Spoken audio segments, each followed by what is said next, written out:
I'm a big fan of combat robotics, and recently I'm a big fan of little combat robots. But I've been wondering, if you're going to 3D print a robot, what's the best material to use? Is it PLA, ABS, or squishy?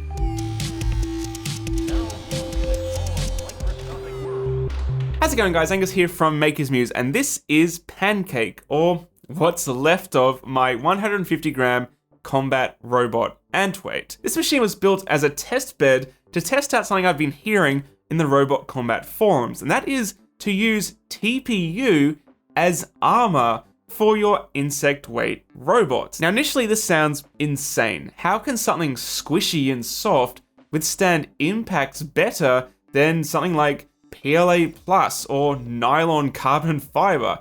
But apparently people all around the world are having huge success building these little robots out of TPU frames and competing with them. So I wanted to see what the fuss was all about. And I went through a few design iterations, but I settled on this. It's a undercutter design with two wheels and a fairly simple shape. And the idea is to maximize the use of this flexible filament as a way of supporting the components and providing armor. It's important to note that this is an Australian ant weight combat robot, and our ant weights are the same as UK ant weights, and they weigh 150 grams. Yeah, nothing. So getting the weight down is a huge challenge. You have to weigh all the parts individually. You have to take into account wires and connectors and tape. And when it comes to 3D printing, you have to make sure you get the weight down there as well, with as minimum infill as possible and keeping your wall thicknesses down. And it's very counterintuitive, because you might think, well, by adding thin walls and cutting away areas of infill, you make the part lighter, but often this makes the part heavier because you're adding more perimeters instead of having a lot of that sparse infill in the print. And because I'm printing in TPU, I wanted to maximize those areas of light infill, because I want this robot to bounce around and absorb impacts, because I think that's the benefit of using TPU plastic. And this is my first test frame. I printed it on the Prusa Mark IV in TPU that I got from InkStation here in Australia. And it's not super flexible TPU. It's actually not even that elastic, but it is squishy enough. And I'm currently evaluating the Prusa Mark IV, but something it's proving very, very good at is printing flexible materials, because it's got that very, very large extruder gear with a lot of contact area, so the filament doesn't really have anywhere to deviate. And I was able to print TPU at pretty much regular printing speeds that you'd print PLA at. I was able to print TPU. And something that blew me away is that the support material for TPU actually just pulls away like Velcro. Traditionally, I would never design a print that's designed to be printed in flexibles to need support materials, because back in the day, it would just weld to the print. You wouldn't be able to get any of it off. It would just be stuck. You'd have to use scissors and a scalpel. So it blew my mind realizing that, well, now we have such good slicers and such good printers that you can actually just have that perfect interface contact distance that support pulls away, even though it's flexible as well, like Velcro. And this surface in TPU blows my mind. Flexibility is awesome, but I don't want its own weapon to be hitting itself, so there needs to be some rigidity in the frame. So the top part was designed to be made out of PLA Plus, and that holds the weapon motor, and it actually just clamps right down on the frame. I designed it to use these threaded inserts. So these are heat set using a soldering iron, and top is just bolted in place with a couple of M3 screws. And it's crazy how rigid that extra plate makes this robot. Without it, super, super flexible.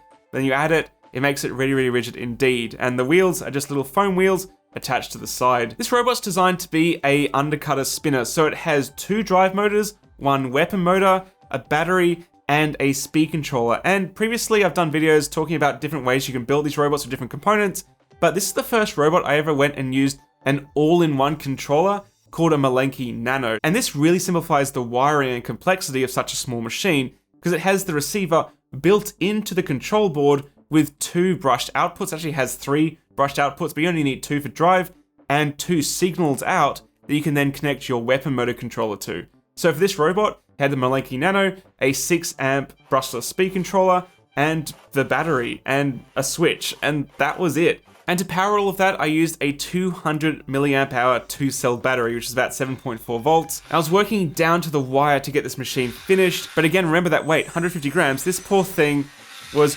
overweight. It was 160 grams. So in desperate attempts to get the weight down, I did have to lose some of his wheel protection, which was a real shame because I really wanted to test its durability to protect the wheels. And as we'll see with the event's results, that was a crucial mistake on my part. So next version, I'm going to be cutting weight even further so I can keep that wheel protection because, yeah, it lost its wheels a lot. And because it's squishy, we named him Pancake. So without further ado, here's a highlight reel of Pancake's best hits.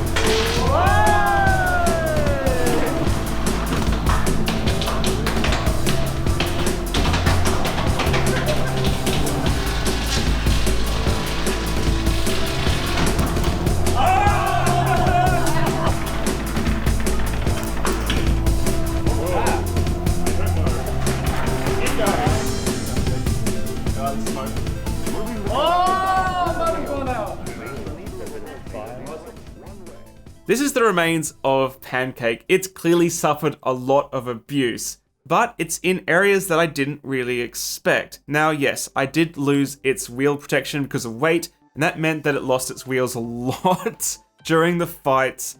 But what really surprised me was the resiliency of TPU. It's not a wonder material. You can see in certain areas where it's been hit that it's actually sheared across layers, which surprised me because TPU is traditionally like really tough and almost impossible to break TPU prints, but obviously the impact speeds are so fast that it's actually shearing across layers, so it's actually gotten damaged quite a bit in areas of high impact. But that's only where weapons have bit into it. Because it's flexible, there's other areas where I know people were hitting and there's no damage at all, which is really surprising. Obviously I lost the wheels an awful lot during the weekend, but it was really surprising seeing the robot's ability to drive with just one wheel, almost in a controlled fashion, because the weapon was dragging it around.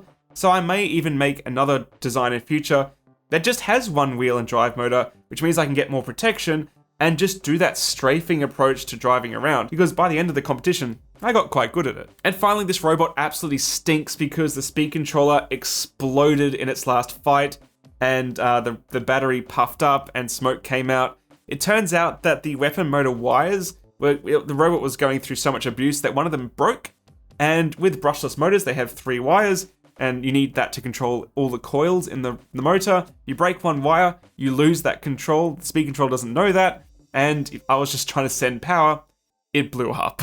So the robot smells like blown up speed controller, and it's absolutely disgusting. So it's going to be given a good clean. Luckily, the Malenki Nano, which is fairly expensive for an all-in-one control board, survived. So I can use that for the next version. But really the biggest thing that let this robot down was the PLA Plus top plate. And that was, again, mostly my fault because I had to make it so thin that it broke and shattered in the really thin areas around the weapon support. Because obviously with so much abuse, the TPU robot wanted to flex, but the rigid PLA Plus top didn't. So I'm going to reprint this out of carbon fiber nylon. I'm going to make the robot frame lighter and let me get some wheel protection.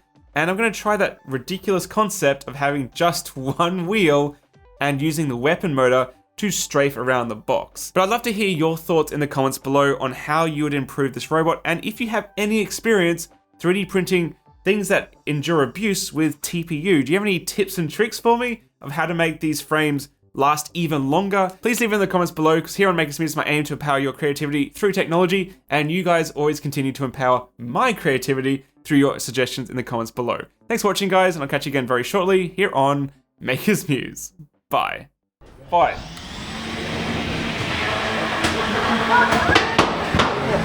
Oh, good work, good work.